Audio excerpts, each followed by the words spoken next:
Welcome to the BigZo podcast. I am he is me. Hope everybody doing good out there. Let's get to it. Usher strikes again. Usher strikes again. Usher has once again got the men all in an uproar over his shenanigans. And I know we like to say women are the emotional ones, but men get emotional too. Just look how we act every time Usher hugs somebody's woman from the back. Every time he grind on them a little bit, we get in the uproar. You know why? Because we immediately place ourselves in that man's shoes. Men who are in love with their women, we get real emotional when it comes to them. Very protective when it comes to them. So we don't even want just the thought of another dude like putting hands on her or just being intimate with her, flirty, whatever. It ain't even got to be nothing major. Just something light. It bothers us. And not condoning crimes of passion. But that's what that stems from. Our imagination get the best of us, and they can't handle their feelings anymore. They can't deal with their emotions anymore, and they usually lash out like that. Again, I'm not condoning that, but our imagination can sometimes be our own worst enemy. Because whenever we do think about our women, like, messing around or whatever, it's always we giving dude way too much credit. He's never no little bum, slouch, little lazy dude. In our mind, he that nigga. He fit the criteria. He come assembled. It's the cleanest way I could put it. So, in our mind, he that dude. He that dude. So our imagination messes with us. But at this point, man, Usher is just doing softcore cuckolding. If you don't know what cuckold is, it's a porn term. It's basically someone who enjoys sitting watching another man have his way with his woman, with their woman.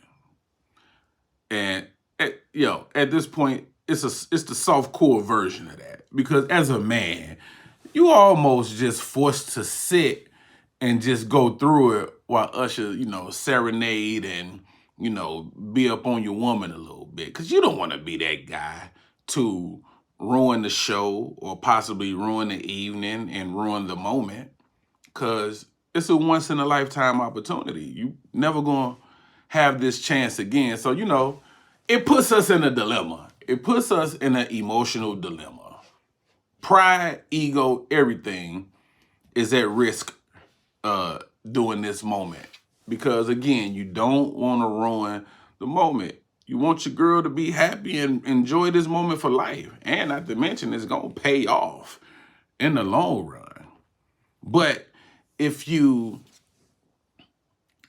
be that guy, the Debbie Downer, first of all, if you took a trip to go see him, the trip is ruined, bro. If you make a scene and don't allow that to just go smoothly, trip is over, partner. You might as well just head straight to the airport, because no more fun will be had during the duration of this trip. But you don't want to be that dude, you know what I mean? Because me personally, we gonna be playing tug of war. He gonna have one arm, I'm gonna have the other arm. And we just gonna be jostling back and forth for the advantage. And I better win. She better help me win. You seen him. He took his shirt off. He's strong and all that. He's still keeping his shape. But she better help me win that tug of war. But it just puts,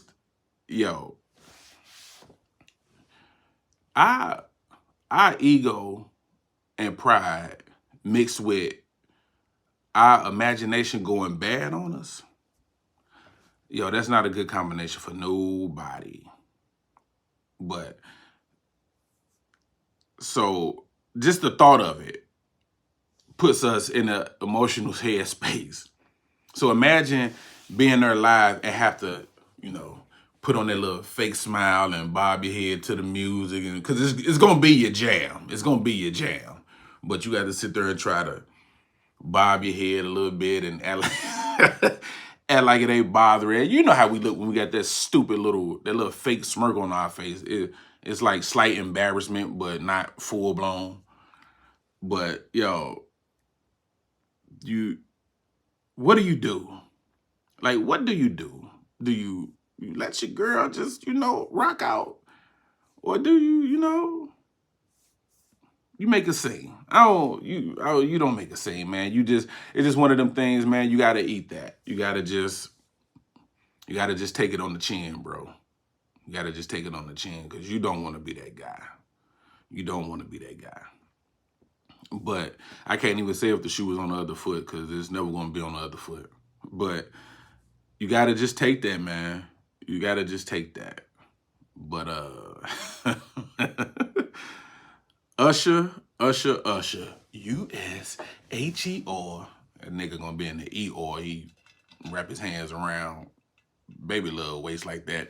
And he was, look, I'm gonna give Alicia Keys some props, because she was like trying to just focus on the performance, and I seen it coming. Like, Usher was torn. He was torn. You could tell it was on his mind, like, I got a reputation out here. True player for real. Ask my nigga for real. Don't leave your girl around me. He telling you. He is telling you, so you really can't blame him. Not 100%. It's a little bit of his fault. But you could tell, like, he was torn. Like, he was trying to just, stick to the script. Stick to the script. But Alicia turned around. And she was wearing it. Whatever that was she had on, she was wearing it. And she wore it well. But he did like this little silhouette of her behind, but she like walked off. She was standing still at first. He went to do the little silhouette, but she walked off, so he couldn't get the move off. I said, he gonna do it. He gonna do it. He gonna do it. He is gonna do it. And no soon as that thought into my mind, he got behind her. I said, here it come. He got up on her a little bit. Like, all right, that's cool. Then he put his arms around. I said, there it is. R-A-Y-M-O-N-D. Yeah. Now, baby, tell me what you want to do with me. He's a freak. Don't take her to see Usher. You got to take her to see somebody mild-mannered. Take her to go see Anthony Hamilton or Kim or something. They just going to hit you with the romance, and then they set the mood for you. Then you go home and you take care of business. Don't take your girl to see Usher. But that's just me. It's been a crazy little week doing these entertainers getting active out here. Drake, Aubrey Graham, I don't know how that video got out, yo. Cause I don't see none of the women leaking that. Cause you're not gonna mess up the money. Cause he said he been making donations like United Way. So you're not going to mess up the money. He's a philanthropist in the internet baddie community. He's a philanthropist. It's documented. So you're not going to mess up the money. So it's just my theory, yo, that he authorized that leak. He authorized that leak. Because I don't see none of the chicks that he deal with going behind his back and doing that to him. Because he's a generous guy. The nigga had a birthday party and had the little claw machine where you reach down and you grab the stuffed animals and all of that. He had one of those joints full of Chanel bags. So he's a generous guy. So I don't see no women like snaking him and doing that. So my theory is he leaked that. He authorized that leak. And if that is true, that is the most light-skinnedest move in history, to authorize your own video leak. I just don't see no woman snaking him. My man, he got the jokes. The internet came with the jokes, but I'm keeping it a buck. At the end of the day, he was doing that on his private jet. So I don't know how many jokes can come from that. Like stroking the floppy on your own private jet, like that's a flex, dog. Like that's a flex. I don't know too many people that can say that. So he's still winning at the end of the day. He probably just lost that round. But stroking the floppy on your private jet is a flex.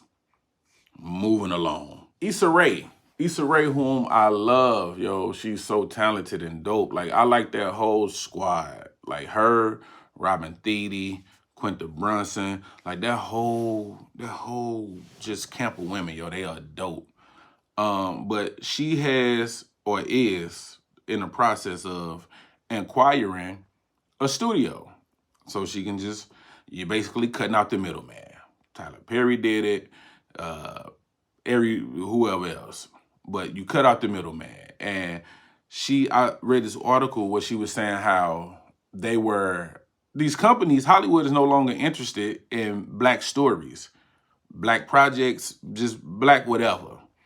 Because she had a dope ass show on HBO Max, on HBO. I can't think of the name of it, but it was like the rap game, something about the rap game. These women in the rap game, forgive me. But they canceled it. Ratings was good and everything. They still canceled it. So, hey, she said enough is enough. And I'm be honest with you. I think the thing with Taraji speaking out about, her ordeal and what she's going through, all of that stuff, man, should serve as motivation. Like, it's sad to her, but all of that stuff should serve as motivation. And what Issa is doing is basically cutting out the middleman. We're not going to sit around and wait for somebody to go, here, put this out. Or, yeah, here's money, you can do this. Yo, you know what? We're gonna get our own shit. And we're going to do it our way and do it at our pace. And that's fire to me. And I just think that we need more of that. We need more of that. And, I don't know the business. I'm sure it's not as easy as just, go do it.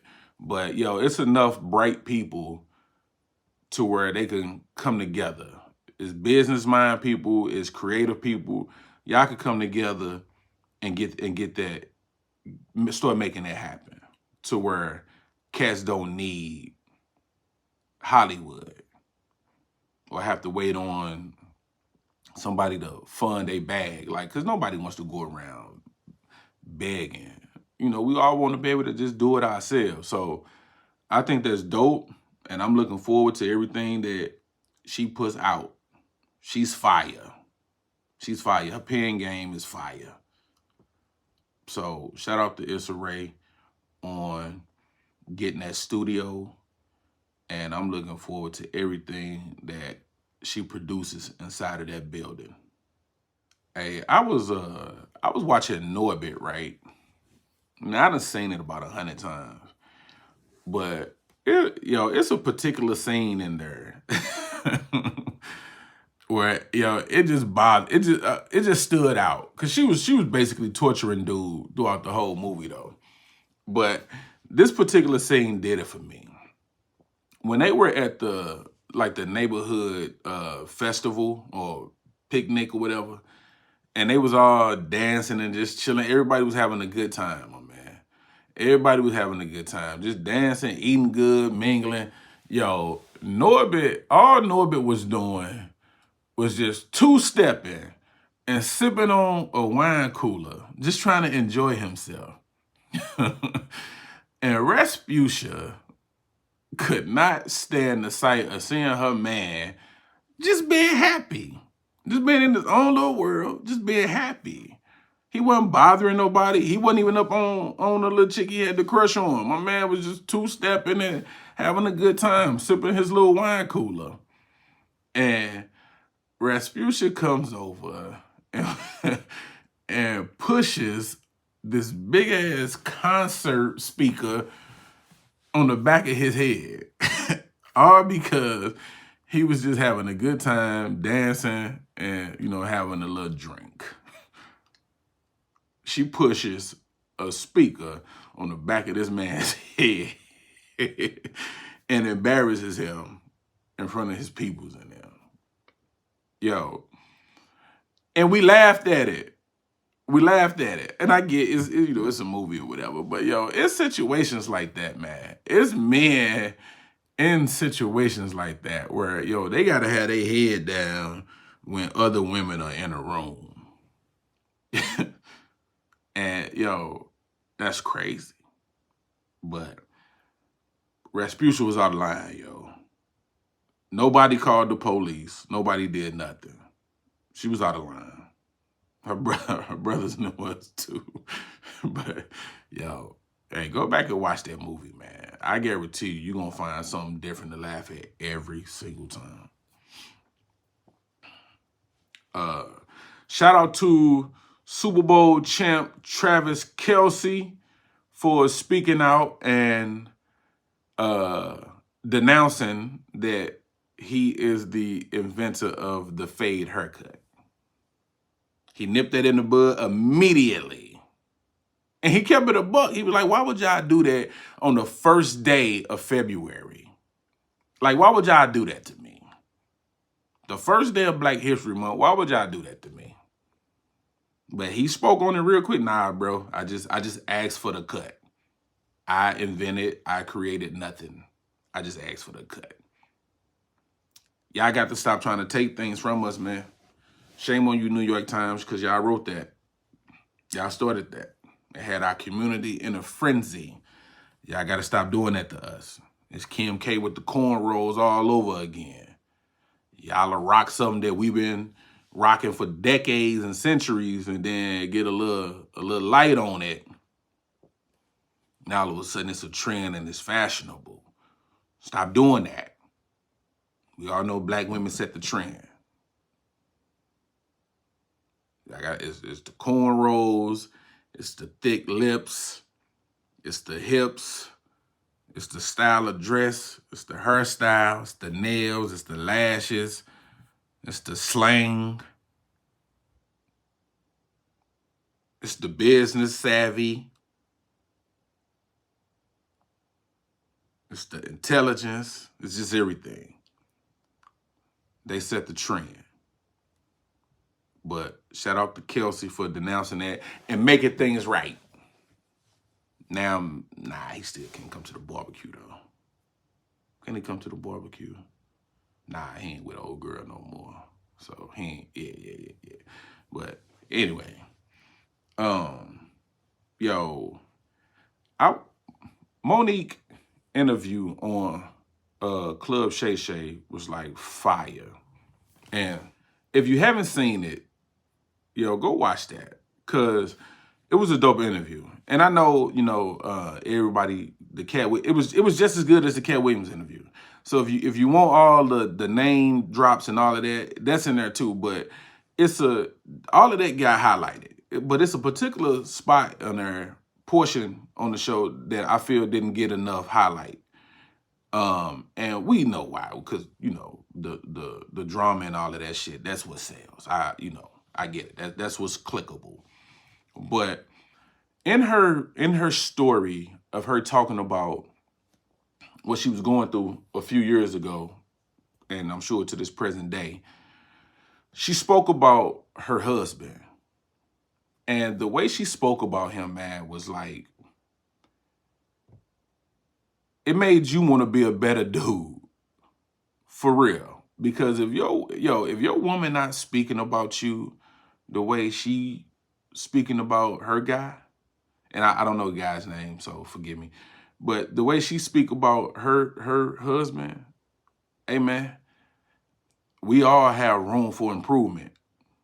Cause yo, she had him on such a high pedestal to where it was just a beautiful thing to her. It was just so refreshing, especially during the man versus woman phase. And I can't wait for this to go away. the way she spoke about him was just, it was just refreshing, man. And let me say, that's why we should all reserve judgment. Don't be so quick to judge, yo, because there's always two sides to every story. It's really three different truths. Each person's truth and God's truth.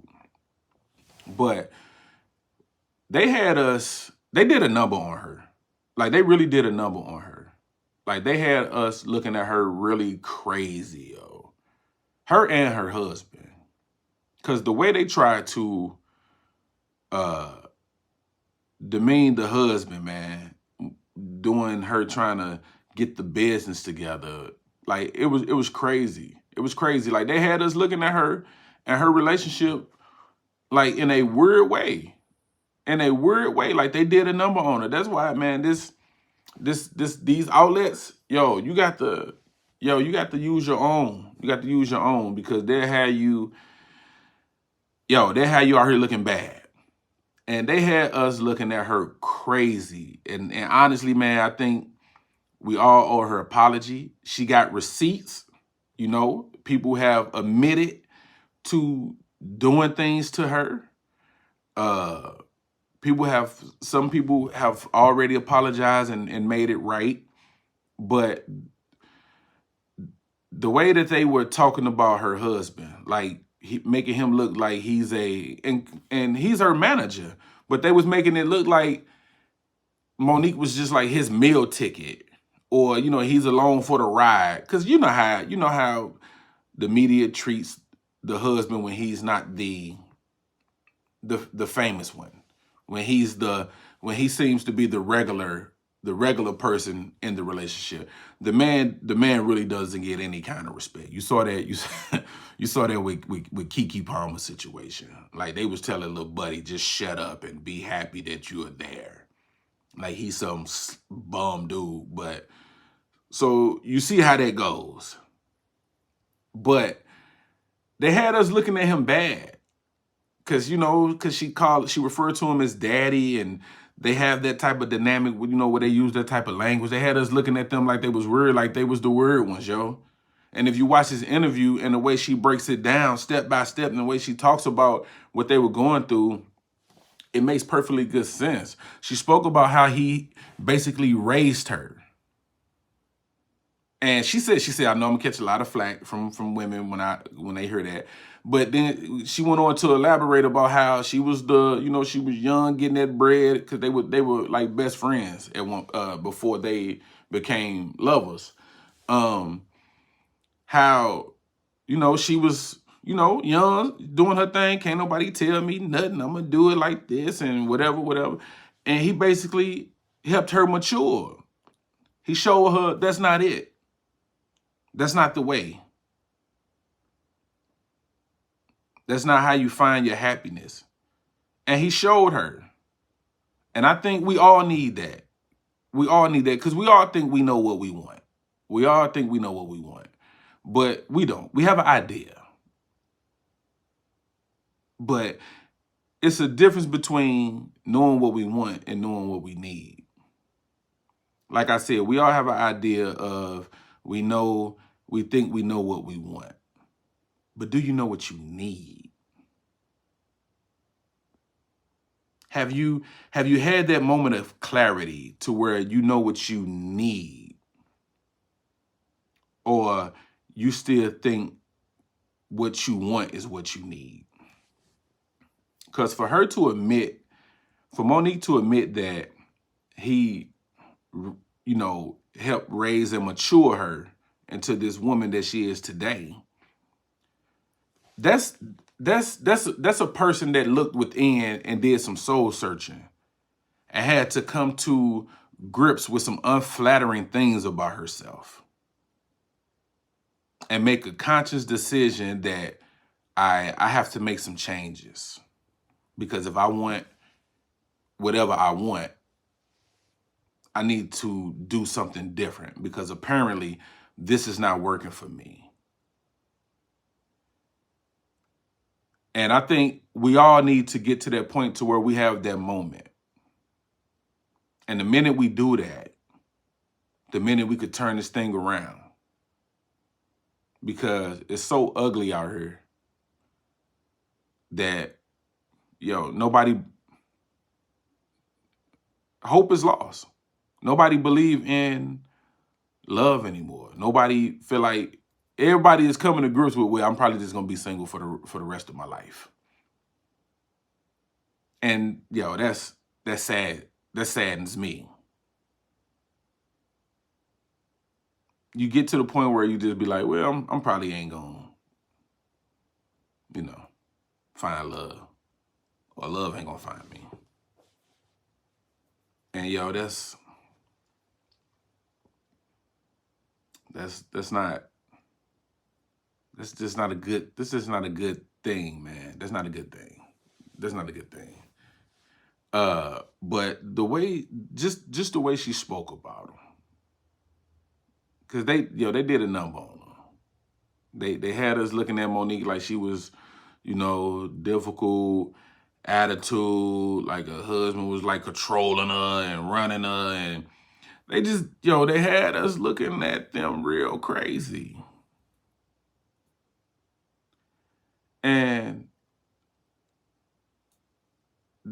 that's why we got to be careful. We just have to be careful with judgment, man, especially when it comes to picking sides, because we like to pick sides. So we have to be careful when it comes to that, because they had us looking at her bad, man. She deserves an apology. Shit, I'm sorry. Because I was one of them ones, I was one of them ones. But hey, the thing about life is you have the right to change your opinion. That's what information and becoming more knowledgeable is about. And I think something wrong with you if you do get more information and more facts and more whatever, and you still be like, nah, I still stand on what I stand on. Like, you should be able to be convinced sometime. But it was a dope interview. It was a dope interview, minus all of the other stuff, when she was talking about the business and stuff. But, she dropped some gems on that. She dropped some gems. Hey, before I get out of here, I wanna share this conversation that I had with my homegirl. And she has a very unique way of like looking at things. like I love talking to her because she ignorant as hell. But every now and then she'll say something from a unique perspective, and I'll be like, I see where you're going with it. So just let me know what you think. We was talking about, cause she's single, and so she was saying how dudes don't get very far with her because they get like too sexual too soon, right?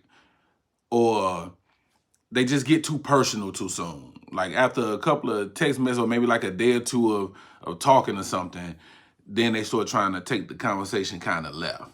And that's a turnoff, apparently, fellas, so pay attention.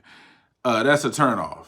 And so she really don't have like patience for dudes. And then she was talking about how guys be sending dick pics, unsolicited.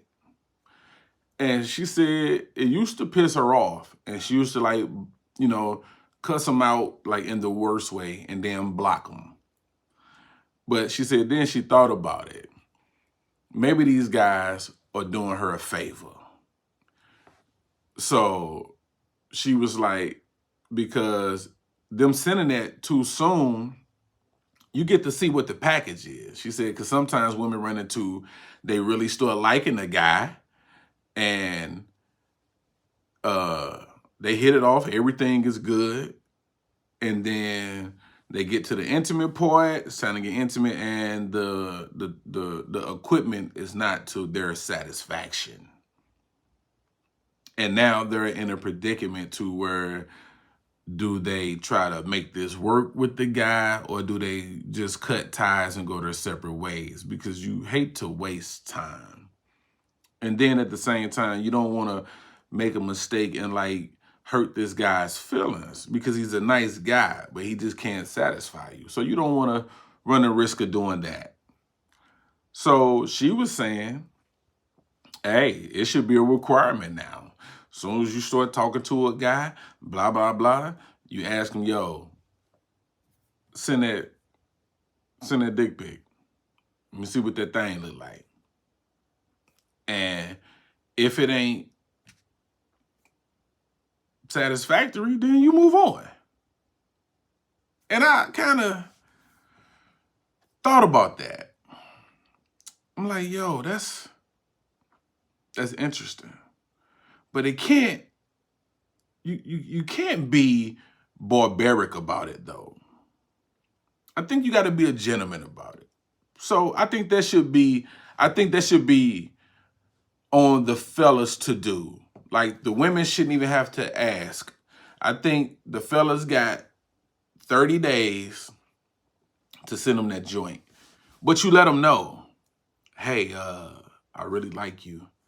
And I seems to be going in a direction that I can get with, and I'm looking forward to whatever this may bring. But before we go forward, I was just wondering if I could send you a picture of my dick. That way, if it's not to your liking, then we can just part ways amicably with, no harm, no foul.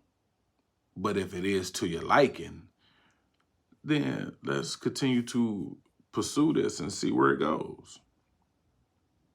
And I think the woman should be like, yo, that was very respectful of you. Yeah, send it to me. Yeah, I'm with that. And then he sent it. But I was like, yo, that's a fire idea. So, hey, ladies, make that a requirement. Embrace it. Embrace it. Embrace the early, unsolicited. Yeah. All right, I'm out. Peace.